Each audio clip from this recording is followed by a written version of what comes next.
of you know a Sarah that spells their name without the H at the end? Because I know a couple and they are very proud of this fact. How do we decide the best way to spell a name? This article is a few years old now, but they took the time to gather the data and we have info starting at 1880. So the most popular spelling of Alan is the most simplistic one with only 4 letters. I'm partial to the one that is the least popular with 2 A's because it's Barbie's friend. And then Allison is the double L for the win. I would have guessed the singular L. I have met all of these Allisons. How about you? I love Anne with an E, but it turns out ANN was given to way more babies. Obviously, the superior way to spell Brian is with an I.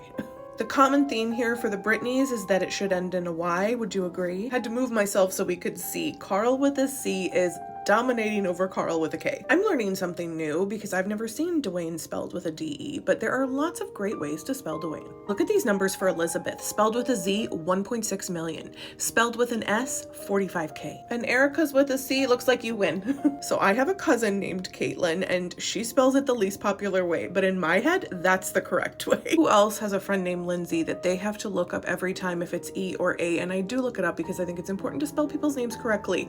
But oh my gosh, look at how close E and A are. It's so hard to remember. Also have a Lewis in my family. He spells it the most popular way. Oof, Mikaela's. This name is tough for me. The spelling of this name is just beyond overwhelming. And then Mark and Mark. I actually dated a Mark with a K, so I'm gonna vote for that one too. Also known a ton of Megans in my life with all different spellings.